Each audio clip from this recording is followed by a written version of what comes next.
All right. Good evening, everyone, and welcome back to the I Write I Research Workshop series. My name is Lenge Danton Joshua, and I will be hosting the session for tonight. Before we dive in, let's take a very brief moment to look back at what we talked about last week. And picking off today will be a continuation of what we left off from last week. So last Friday we covered session 05. We've had 4 sessions, and last week's session was the fifth. The title of the session last week was "The Library Paid for This." We talked about the academic databases our institutions are paid for, and of course, they paid for on our behalf, right? We talked about Elsevier, Science Direct, the JSTOR, Research for Life. We looked at digital libraries. We also looked at the institutional repository, and we also saw Agora and then others. The goal for last session was very simple, and it was on the idea that we should be able to log into those resources that have been paid for on our behalf by the institutions to the tune of, I don't know, but very expensive amounts, right? And we wanted to change the facts. I wanted to enlighten more people to actually know about these things that we have at our disposal. So if you were in attendance and you walked away with the full idea, know full well that you cannot log into our, institutional repositories, databases that the school has paid for using, required credentials that the school has already set and aligned for by those institutions, then kudos to you.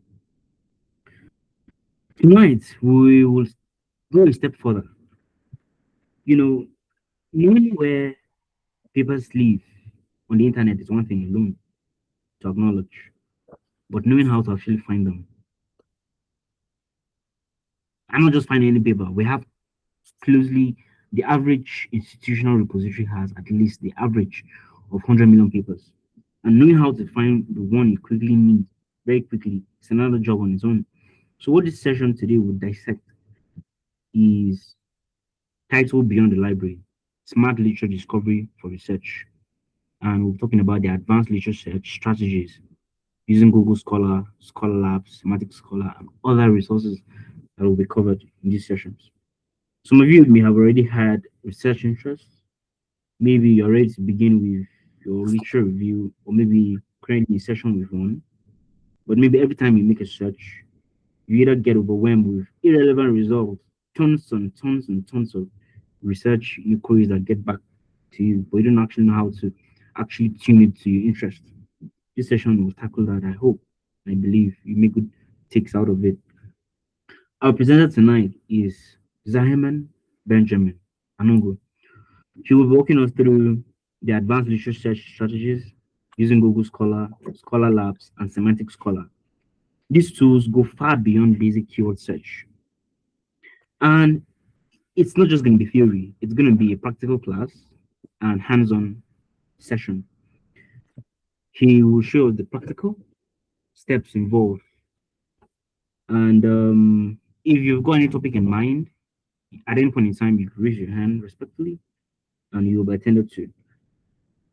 Without further much ado, let's get into the session. Dr. Simon, thank you very much. Over to you. All right. Thank you very much, Joshua, for that brief summary of what was covered last week. And once again, good evening, everyone. Like Joshua said, my name is Benjamin Anongo, and I'll be taking us through this session. So, very quickly, we'll just dive into what we have today. I don't know. Can you guys hear me? Yes, we can hear you, Dr. All right. Great. Benjamin. Great. All right. So, before we dive in, I don't know. Can you please confirm to me if you can see my screen very well? I don't know.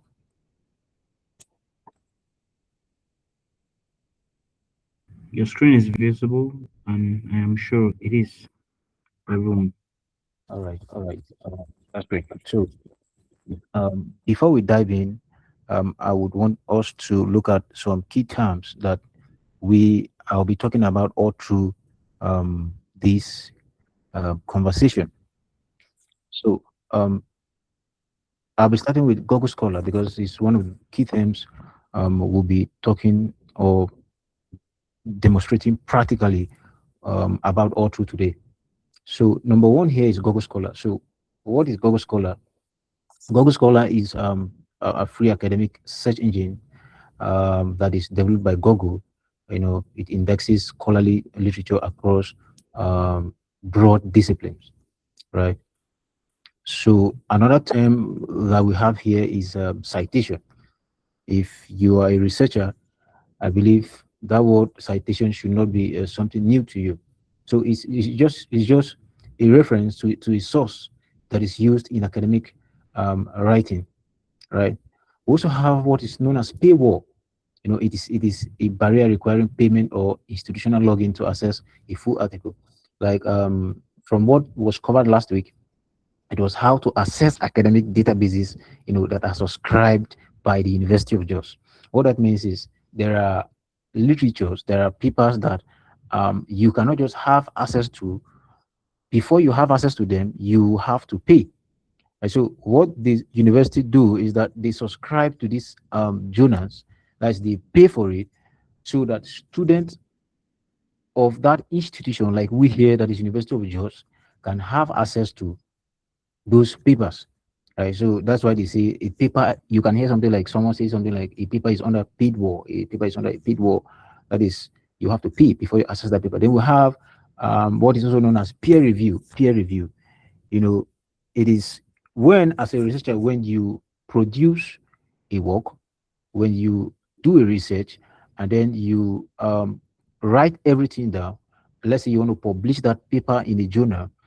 When you submit that paper will have to be reviewed by experts in that field before it can be accepted to be published out there for the general public or people who are in that discipline to consume it. So people who are expert in that field will review the paper and then it will be published. So when you hear anything peer review journal, that is what it means. Then we also have open access. These are research papers that are freely available to read online without a paywall. Like I said, initially, paywall, you require to it will require you to pay before you have access to it. But then there are open access. That is, these guys, before publishing any paper, they have paid money already to the publishers or to the publisher's house or to that journal, right? So that paper will be there online freely for anybody who wants um, to uh, to use it, right? So for Google Scholar, one of the things we're dealing with here today is mainly how to use Google Scholar to, um, you know, access literature, to access different kinds of papers. So to use Google Scholar, um, you know, Google Scholar, like I said, is developed by Google, but then there's a difference between um, Google Scholar and the normal Google search, right? We will be seeing that shortly. But one of the ways you use to get what you want in terms of academic papers on Google is you use what is known as Boolean operators. I believe you must have heard, maybe in CS 101, if you did computer science, or yes, CS 101, maybe in your 100 level or 200 level, you hear something like Boolean operators where they talk about and or not. These terms are used to define um, academic searches.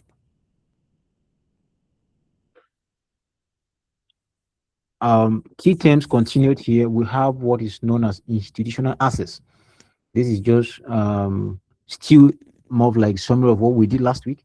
Institutions have a free access to paywall content provided through a university or library subscription. Then we have Scholar Labs. Scholar Labs is Google's new AI powered research feature. It currently have some limitations, but then I am going to be diving deep into that towards the end of the class. So here, you know, I said finding peer-reviewed academic articles through a regular Google search is like looking for a needle in a haystack. Just imagine you looking for a needle where um, there are a lot of deaths, there are a lot of bushes and all of that. When you want to look for peer-reviewed academic articles, right, through normal Google search, that is the kind of thing you're trying to do. It will be really really difficult for you to um, um, get what you're looking for, right? In academic writing, you don't just say something. If you're saying anything, you must point where that thing is coming from, right? You must cite that source, right? You can't just you cannot just say, for instance, um, um, um, bread is made from so and so stuff without pointing to a particular source or paper that said that thing. That is why you don't go to look for peer-reviewed academic articles um, just the way you search your normal Google for your daily stuffs, right? So I stated a clear difference here, or a quick difference between Google Scholar versus normal Google search, all right? For normal Google search, it searches the anytime you go to Google and you search something, what it does is that it searches the entire web, including blogs, news, you know, shopping, social media, and videos. But for Google Scholar, it searches academic sources, like I said, like peer review journals, dissertations, and then university repositories. For primary use case, normal Google search, people use normal Google search for everyday inquiries, for shopping, for entertainment, or or quick facts. Right?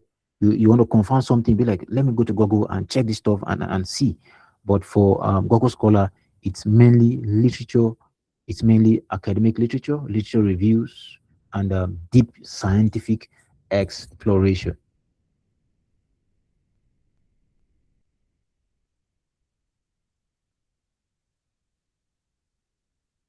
So I provided tips to using Google Scholar effectively, and this is where I will be showing some kind of practical examples on um, how to use Google Scholar effectively, right? So if you have not used Google Scholar before, you just go to your let's say your Google Chrome, and you search Google Scholar, and then you have to sign up with your Google account so that you will um, be able to access academic papers.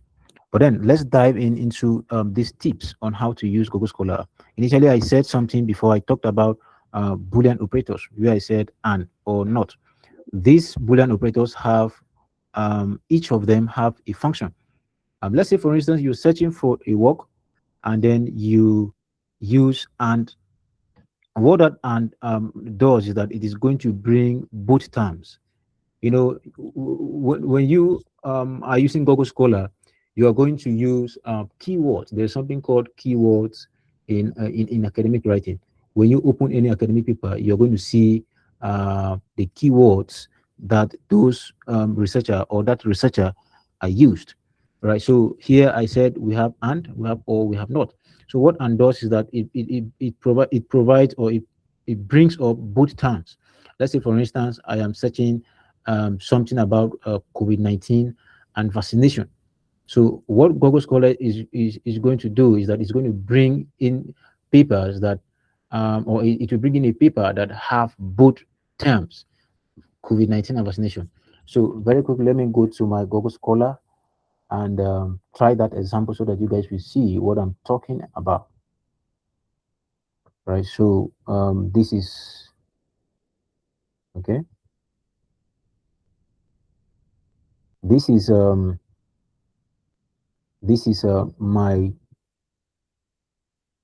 my Google Scholar here. I don't know. Can you guys see my screen?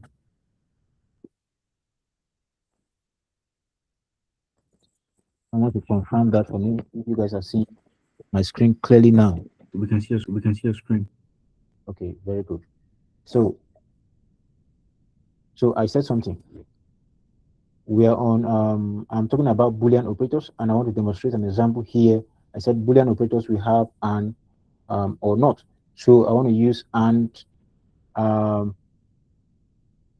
want to use and so that you guys will quickly see. I said it will bring you both terms, and then when using that, you put your keywords in quotation.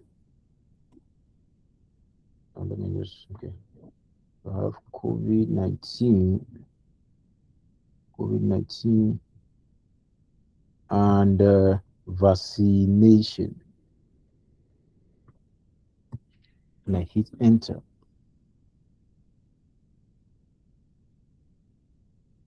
So you see, all these stuff you're seeing here are papers.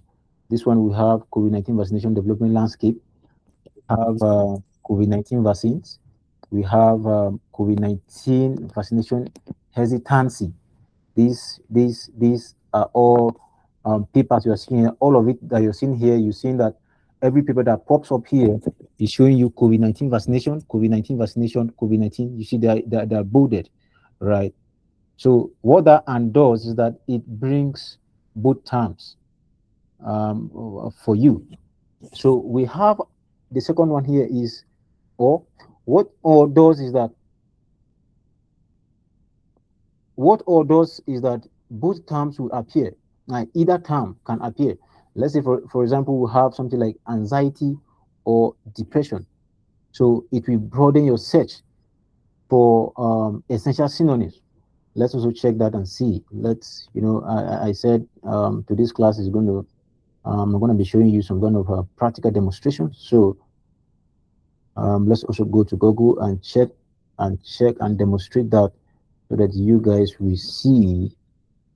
Said anxiety or okay, should be in capital letters or depression.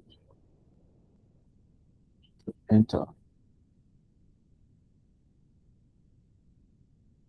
So you see, I said either terms are going to be there. So you're seeing this is a paper, the relationship between anxiety and depression. This is another paper, the critical relationship between anxiety and depression. We have this one here, anxiety, depression and anxiety. We have this one here again, the relationship of anxiety and depression. A review. This is a review paper. We have this a relationship of anxiety. So that is what or does. It brings you either terms, right? Then we have the third one. We have not. If you want to exclude a term from a search, you want to search something. If you're doing this, it's going to be in regard to whatever topic you're working on, your own topic. These are just examples I'm giving, right? I'm just telling you what Boolean operators can do. So the third one there is not. If you want to exclude a term, let's say you want to search something like cancer, not skin, right? Cancer, not skin. You want Google to exclude your search should come up with cancer and not just skin. So you see bolded here, cancer of the skin. You see this one, you can see cancer, skin cancer in the United States. You see modernist cancer in human skin tissue. So that is what not does. And so the second one here is brackets. So what bracket does is that it tells Google in what order to execute your logic. Without them, Google might misinterpret um, your Boolean strings. And so I have an example here where I said something like wildfire or forest fire, and then California. Let me just copy that and then take it to Google so that you guys will see. Say use case. Let's go to Google again.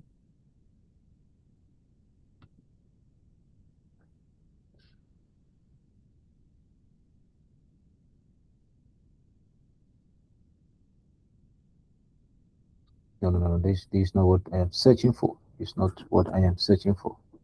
It's a wrong search. Let's copy that again. Copy that again. Execution, we said.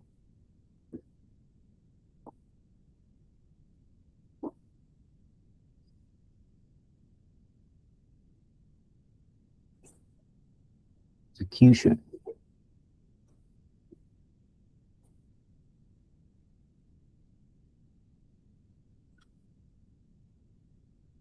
Very good. This is the search that I am looking for. So you guys can still see we have observed impact of anthropogenic climate change on wildfire in California, climate change and wildfire in California, climate change and growth scenarios for Californian wildfire. So these are just examples. If you're going to be doing this, you'll be doing it in regard to your own topic or whatsoever you are working on. The third one here is quotation mark. Quotation mark. What this thing does is that it forces Google to look for those exact words, you know, in that order, in that exact order. If there is something you want to look for exactly the way it is, you put it in quotation mark on Google, not just normal Google search, on Google Scholar, and then it fetches you exactly what you're looking for.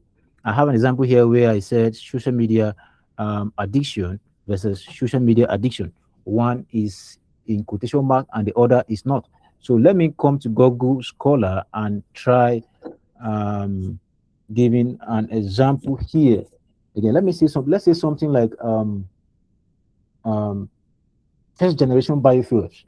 Right? I'll put my quotation mark on Google, and I'll say okay, first generation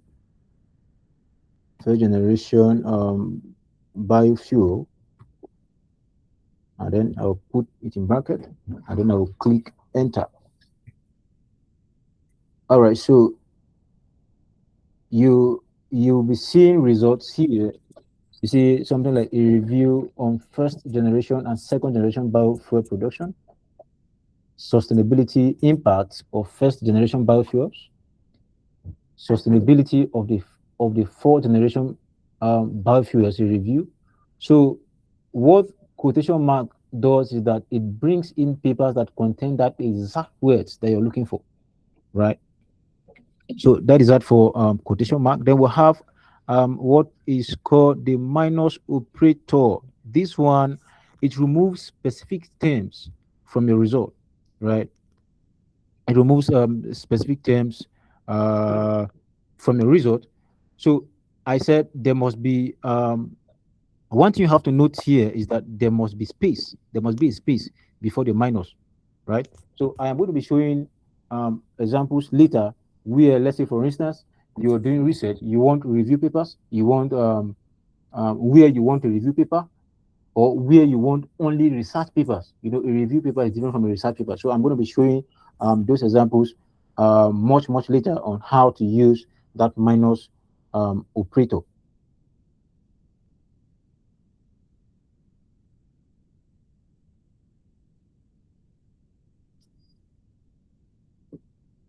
So more search operators. Another one here is I said in title specific search.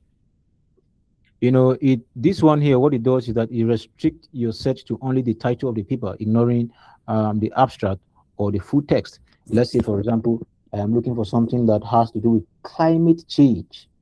Climate change. So I will just this example is just very similar, or let me say, it's the same thing with the quotation mark use case scenario that I talked about. It brings you that exact topic that you are looking for. It brings you that exact topic that you're looking for. So let's check something like climate change here.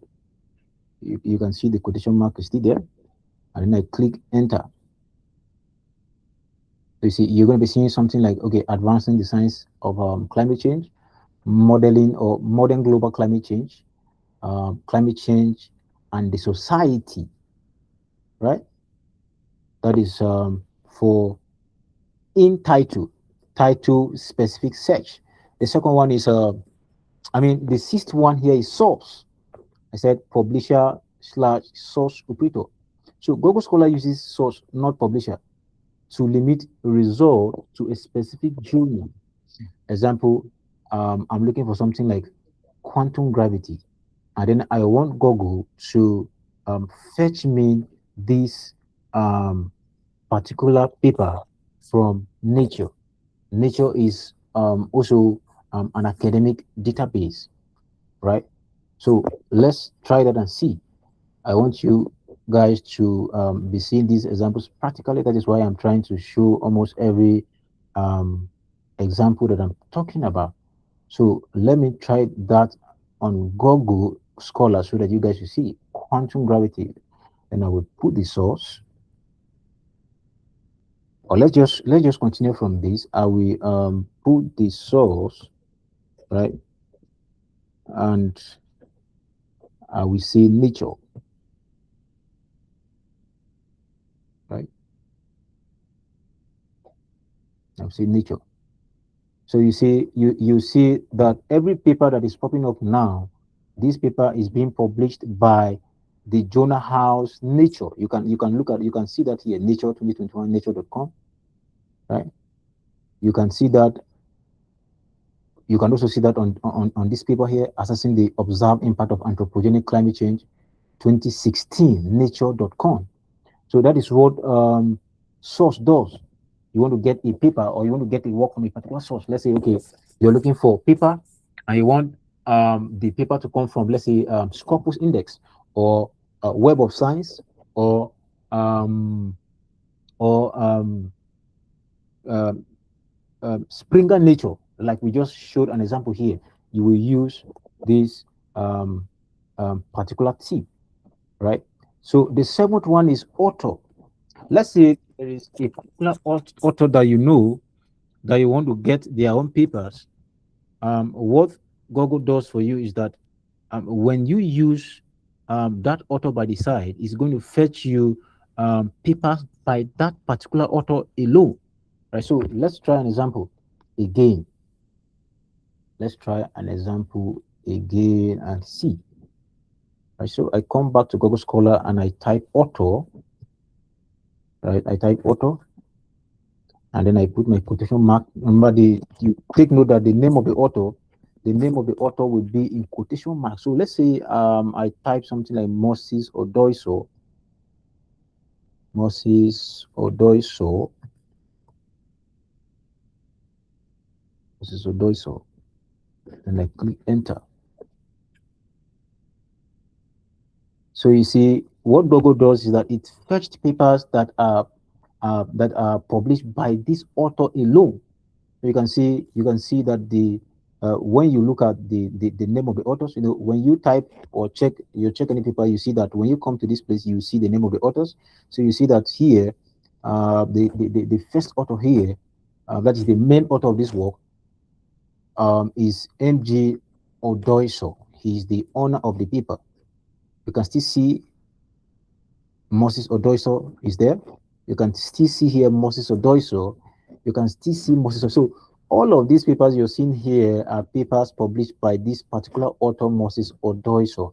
So if you're looking for a particular author, right, you don't want to just search randomly. You know the author you want to look for his papers. You you use this author and then you type the name of the person in quotation mark, and then you click enter, and then Google fetches you only the papers of that particular person. This is the example I wanted to give you guys. This is the example I wanted to give on when you want to use that minus operator. It is more of like filtering your search, right? Let's say for here, let's say for instance, I want to look for uh, just review papers. This search I want to do particularly, I don't want any research paper to be on it. Right. When I mean research paper and review paper, the difference is that A research paper means that the author of that paper did a research. The person went to the field, or let's say the person did experiment in the lab, and then the person worked on that research and then published a paper from that experiment that the person did, or from that um um as few this thing the person went to get facts on what he or she is working for. But then a review paper, you don't do anything like that.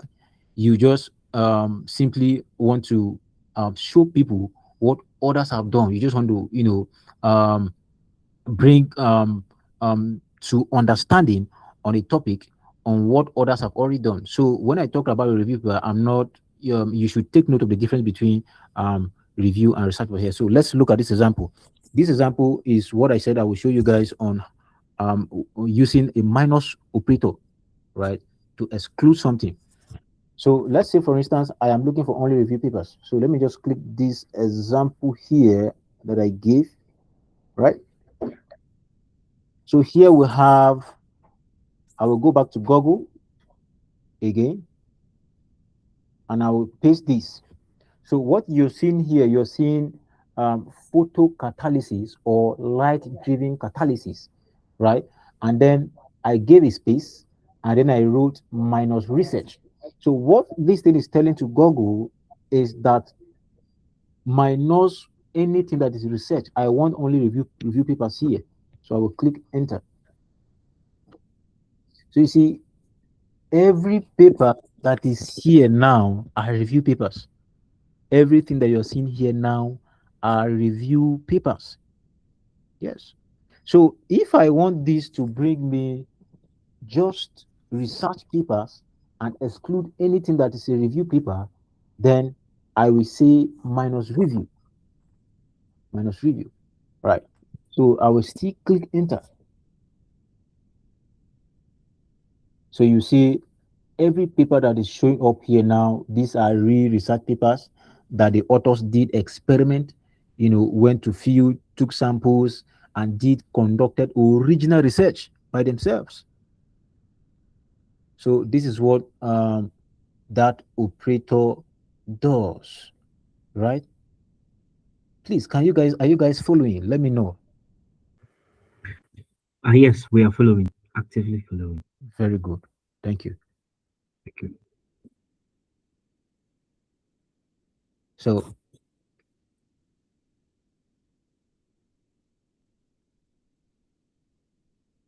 so there are features on Google Scholar that I still want us um, to look at.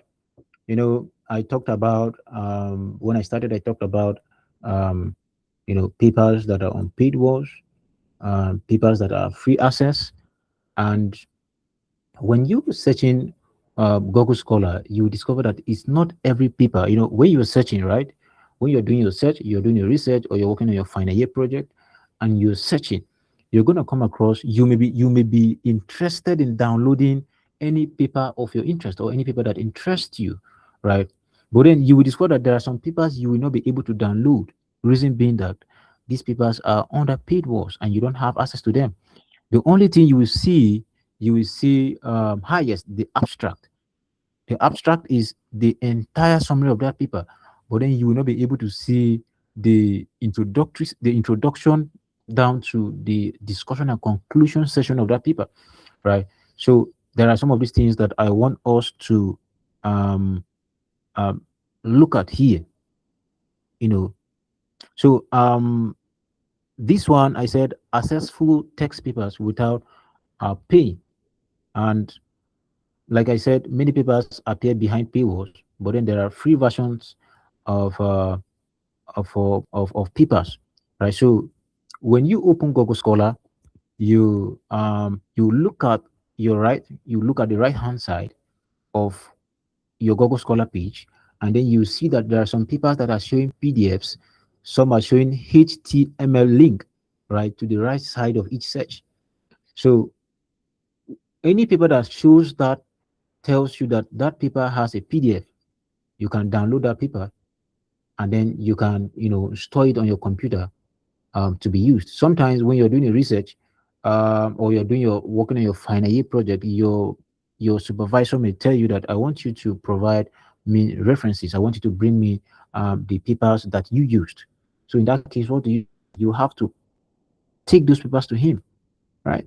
So let me come to Google Scholar and then show you the practical example of what I'm talking about.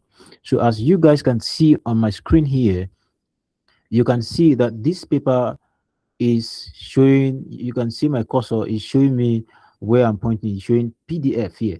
That tells you that this paper has a PDF. You can actually download it. You can see another one here.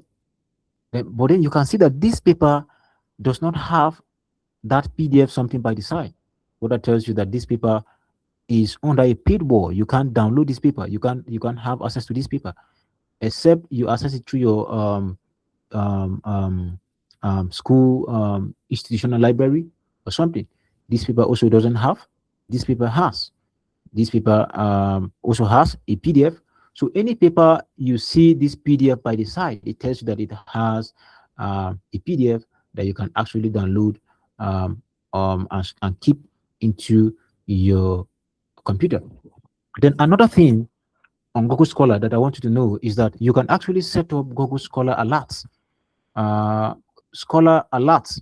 What that means is that if there is any research paper that interests you, you can set alert on Google Scholar where if that publisher or that author, yeah, that's the right way. If that author publishes any paper, Google Scholar is going to email you to tell you that okay, this author that you love his work have published another paper.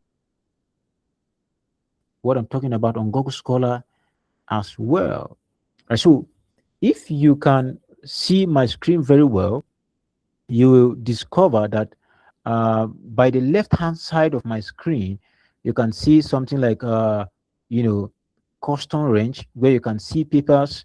Let's say if I want to search papers uh, that are published only in the year 2025, I will click here since 2025 or since 2022 if I want to papers. Of course, um, if you are doing research, some researchers will tell you, or your supervisor may tell you that they want you to work on papers that are only published in the last 5 years.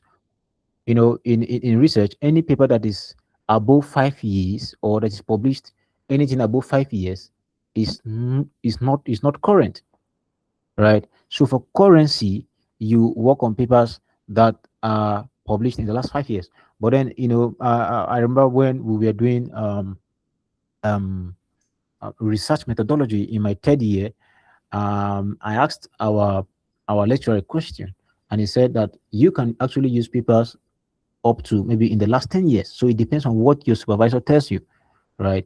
Somebody was presenting a seminar work, and then he cited a paper that was published in the year 1980 something. And then they asked him why did he cite that paper? And he said that what he saw in that paper was so relevant that he could not ignore it. So the lecturer be surprised how that he went as far as citing the paper of 1960 or 1980s back then. Right. So what I wanted to show you guys is creating or setting alerts on Google Scholar. So you can look at my screen, you can see something like create alerts here. So I'll click on this. I'll click on this, and then you will see create alert. That is alert about this paper, photocatalysis or light-driven catalysis, right? So I will create on alert here. I'll click on alert here. So you can see this is my Google Scholar page. You can see that I have set alerts for different papers previously. This is the one I just created now, the photocatalysis or light-driven catalysis. You can see it. It is here. You can see the ones I've created before. You can see Eduardo Santillan Gemines. You can see Stanley A. You can see. So anytime these researchers publish any paper, Google Scholar will email me, or Google Scholar used to email me to tell me that this particular author have published or have published another work on the web. So I will go back quickly, open that email, and then look through that paper, right? So that is what um, creating alerts on Google means. Google Scholar, I need to say. So another one here is what I call forward citation tracking. Forward citation tracking. You know, if you open Google Scholar, you will see that each result shows what is known as cited by X. I just use that X as an example. Cited by X. You know, when if you click on that cited by X, it will show you, you know,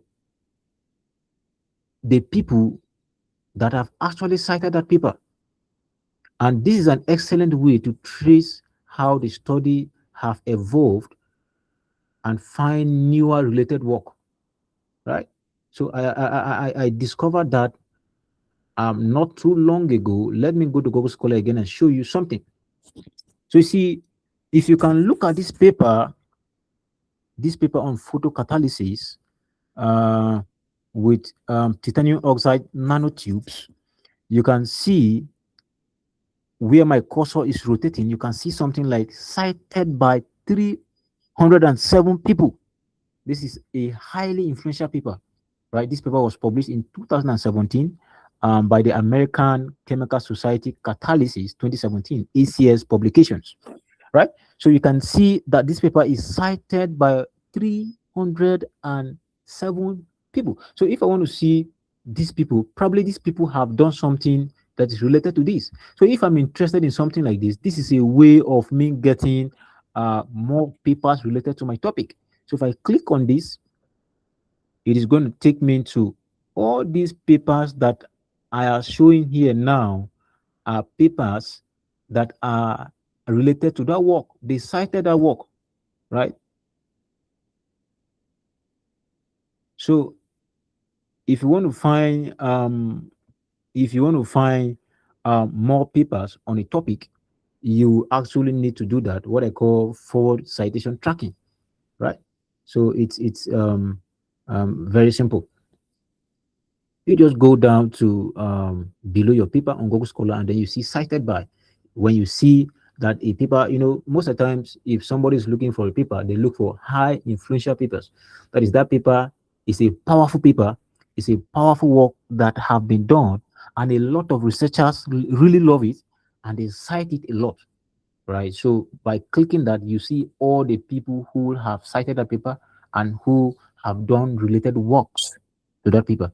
Then another one here is how to save papers on Google Scholar, right? So think of this as your personal academic bookshelf inside Google Scholar, right?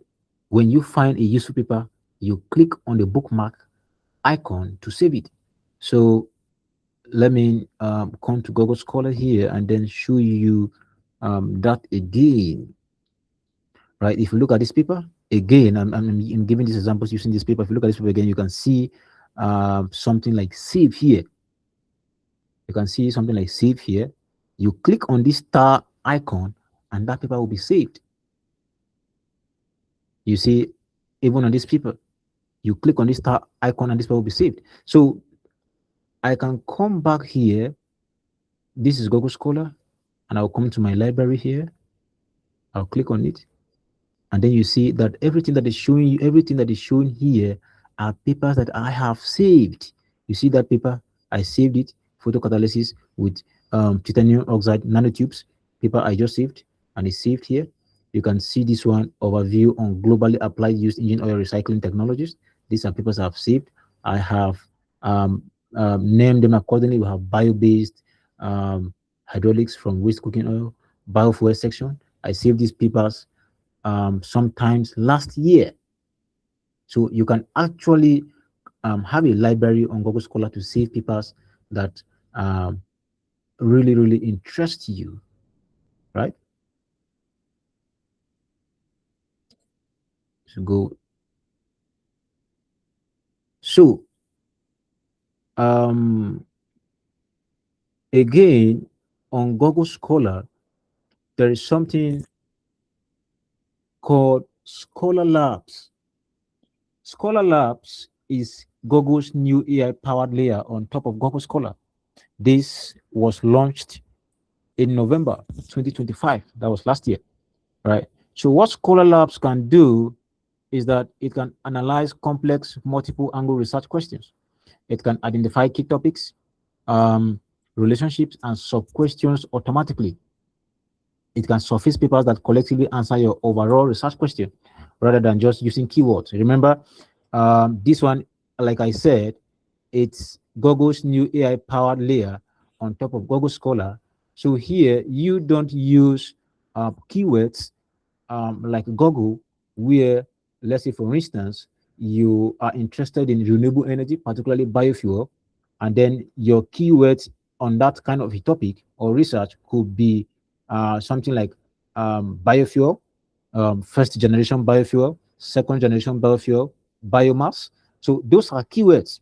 But when it comes to Scholar Labs, you don't use keywords. You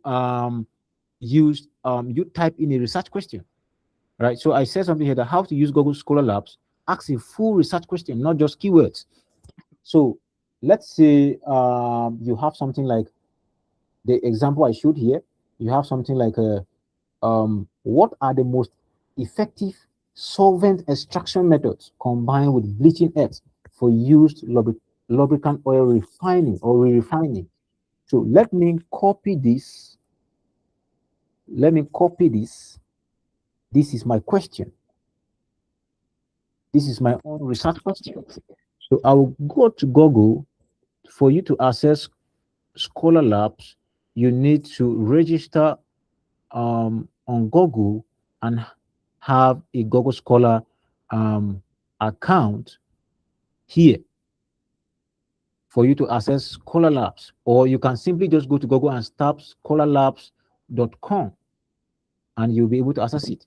But for me, since I am here on Google Scholar, I will just go to my sidebar here and you can see labs here, and I'll click on it. And then you can see ask, you see what he said? He said, ask a detailed research question to find relevant papers, right? You can see it's even giving you examples there. So for me, I will ask Scholar this. I will just paste my question here. What are the most effective solvent extraction methods combined with bleaching earth for used lubricant oil re-refining? I will click enter. You see, it is looking for results. You see, if you evaluated over 100, you see, it has founded 10 relevant results for me. So you can see these people here finding used lubricant oil by solvent extraction using central composite design method. Is a paper that has a PDF. Another one, recovery of base oil from spent automobile oil using elementary and binary solvent extraction. So you see, this has helped me lessen my work on going to start looking for keywords one after the other. So I just asked my question and then it's finding those papers for me. See that it makes it very easy for you. If you want to get more results, you can still click on more results and then it still continue like that. So see, that is the power of Scholar Labs, just newly launched as at last year on top of Google Scholar, right?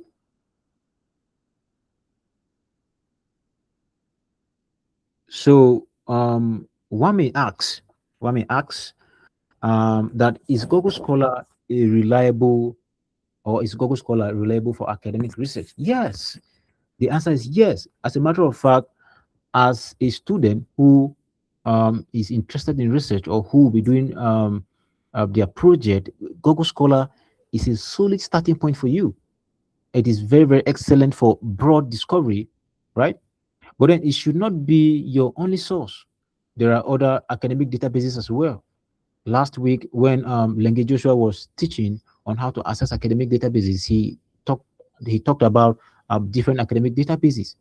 He talked about Semantic Scholar. He talked about Scopus. He talked about Elsevia, Agora. These are some of the few papers that the University of Jos particularly have subscribed to.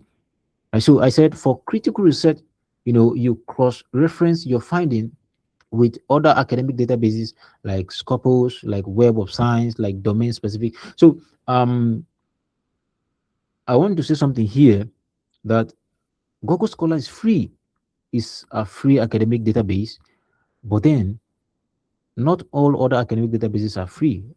Scopus, for instance, is not free. Web of Science is not free. PubMed is free, right?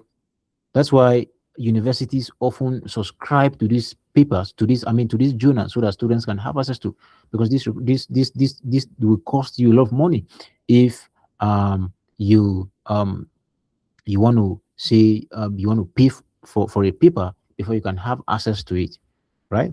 So another thing I would say is that if, let's say, for instance, you find a paper that you're so much interested in the paper, and then you cannot have access to that paper because the paper is under paywall, and then your institution's library does not subscribe to that journal where the paper is published.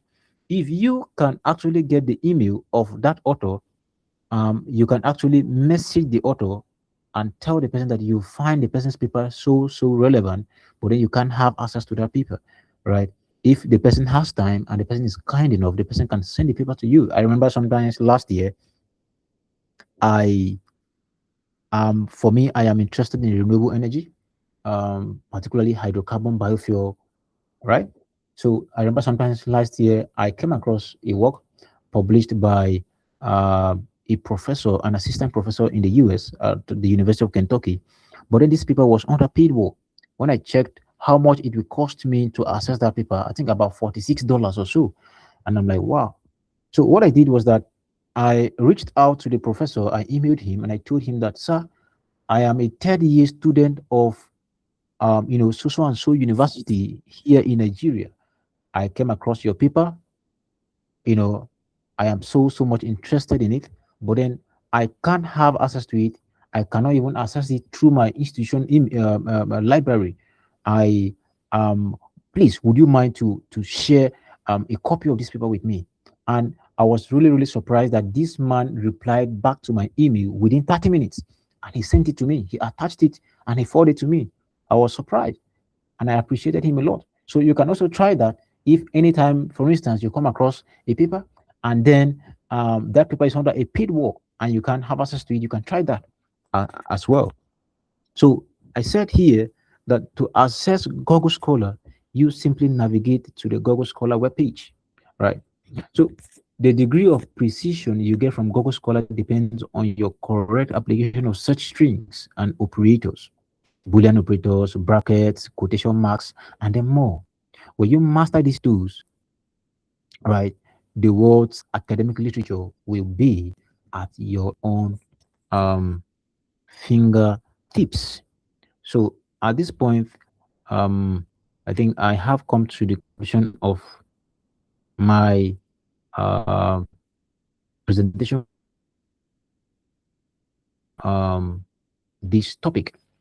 So I don't know if there are any questions. If there's anybody that have a question, you can just raise up your hand, and think the host will pick you, and then you ask your question. Thank you.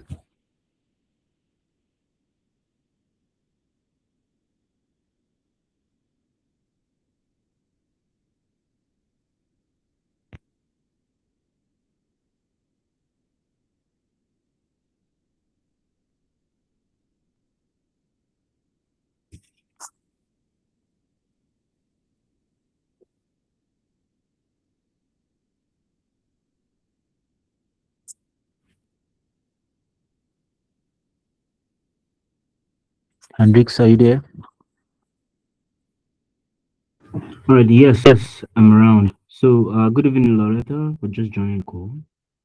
So, in the past 1 hour, we've been looking at how to use Google Scholar effectively, search strategies for finding documents. And Dr. Ben, thank you very much for a detailed walkthrough. I appreciate working in your experience. You've taken time to learn the strategies over time, but we are privileged that you have got us this session delivered. in one piece in less than an hour thereabout. So just brief run through of what has been discussed so far. First, our speaker talked about um there are practically four parts. First, he talked about Boolean and syntax strategies, which include and or not. Computer science students should know this very well. Not just computer science students alone, those who have been privileged to work on, CS courses and all those, including mathematics as well, know these Boolean operators. It's general knowledge. Brackets, quotation marks, the minus operator, the intertitle, source, author, and plus workable demonstrations as well, and a summary table at the end of every section. The second part he talked about was reading and evaluating, where he gave the stark difference between what the review and research paper actually is, and how to actually spot paywall versus open access results. He delivered all of this in one piece with great demonstration.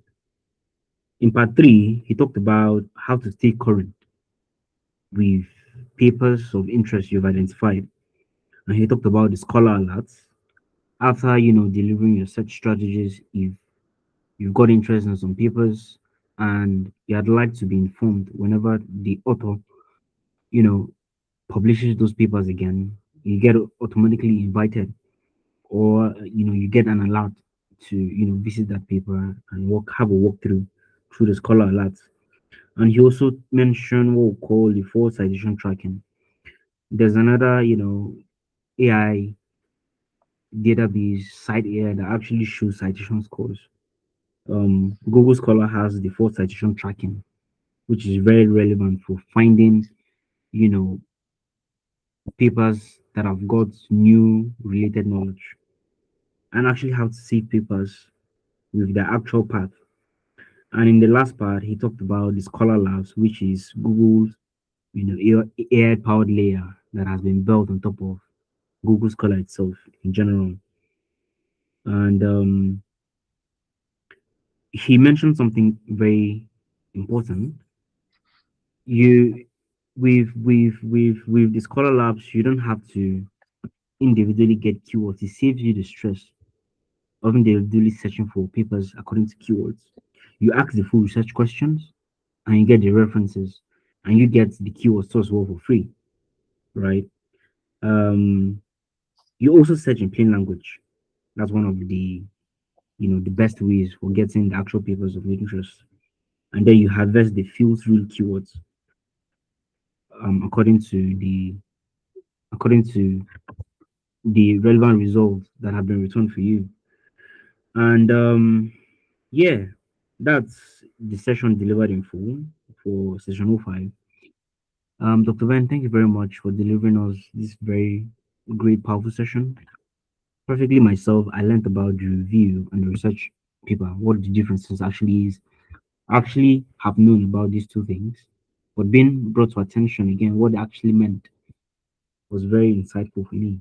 And I've also learned the such strategies you delivered very, very well as breaking them down into about six parts plus other extra parts as well, like you demonstrated. I've learned a lot personally on my end, and so is for other speakers who joined and left. So yes, Dr. Ben, thank you very much for that very great session.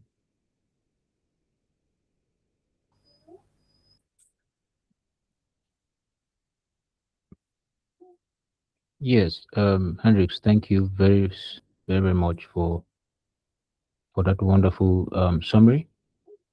The summary you gave, I was like asking myself how attentive you were during the class for you to have captured the whole thing you know this way.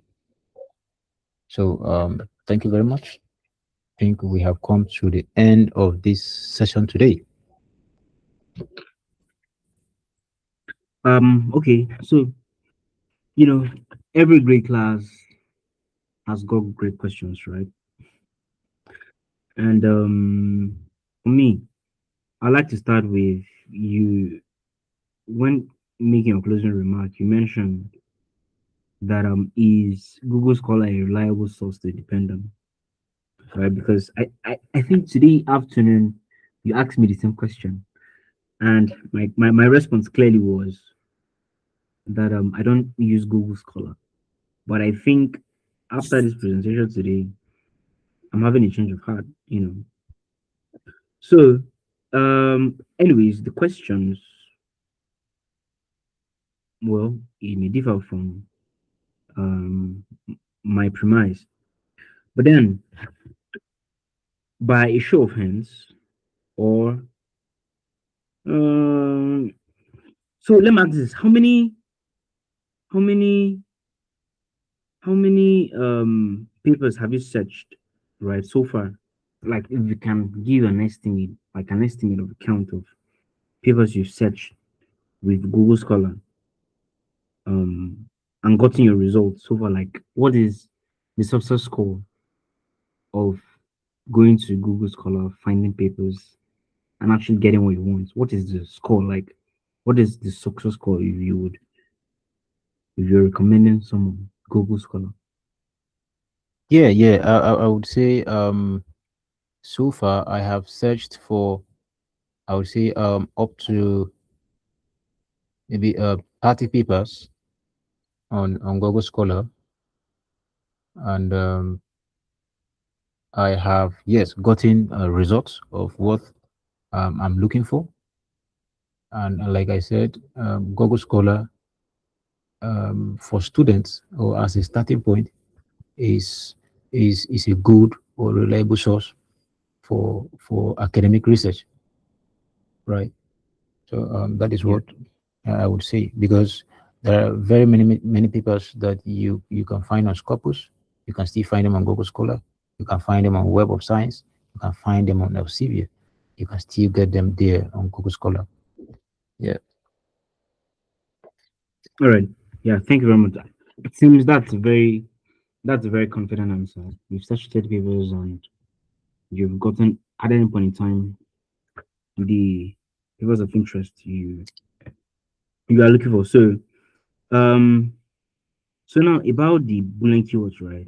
You talked about or you talked about not, right? So my Yeah. question is the and, right, always automatic, or do I need to, like, sometimes, like, type it manually?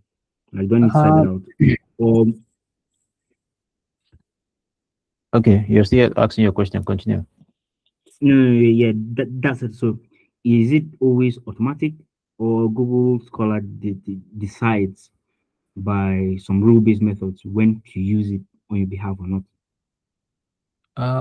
You know, Google Scholar recognizes that and automatically, but then if you can put it, then there's no problem.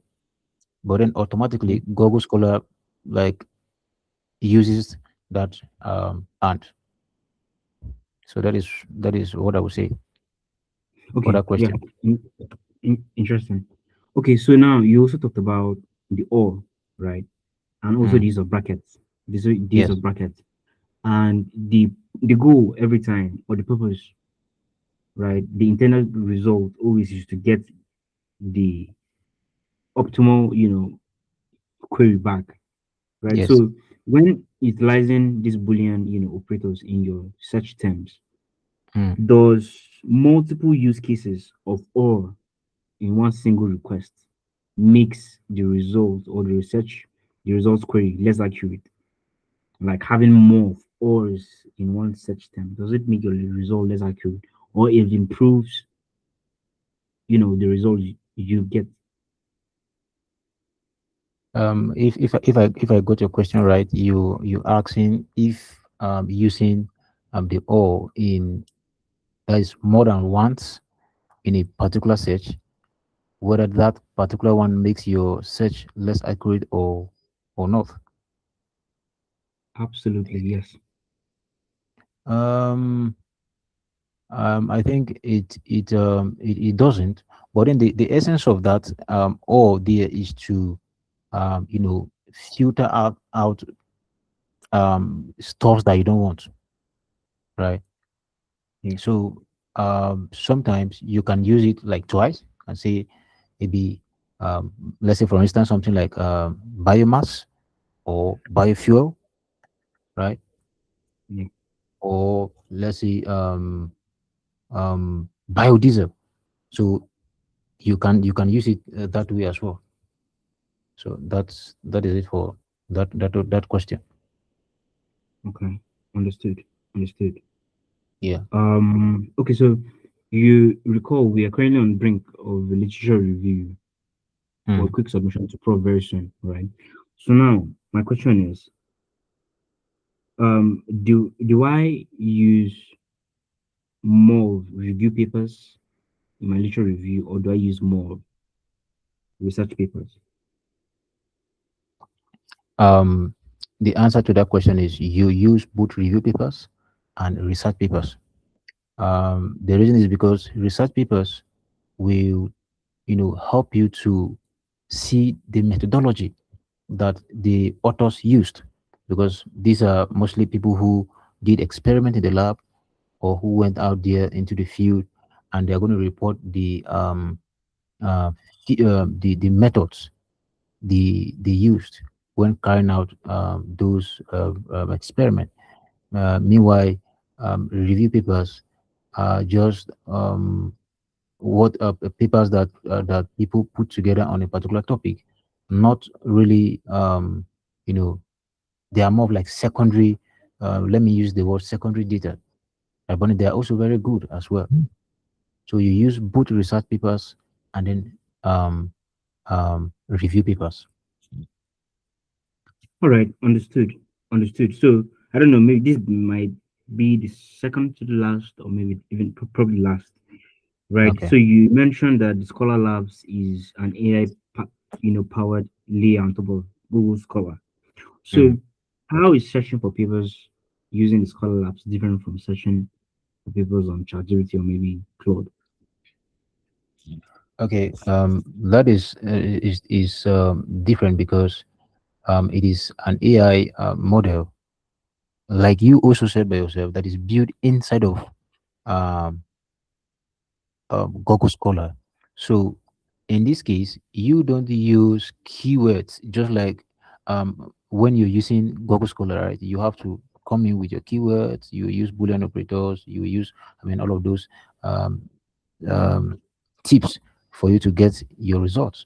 But on Google Scholar, you come and ask research questions. So what Google Scholar Labs does for you is that it uses your research question to fetch papers for you on that same Google Scholar, right?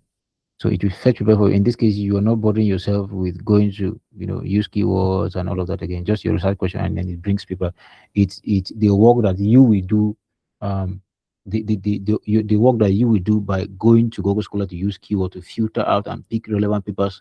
It will just do that whole work for you and then pick up papers in regard to your research question, still on Google Scholar. Interesting. So I like to reference this with the last class we had where we talked about the traditional versus the modern way of doing things. So I guess the Scholar Lab is now the traditional way of dealing with, you know, finding papers on Google Scholar. I don't know if you agree with this premise. Yeah.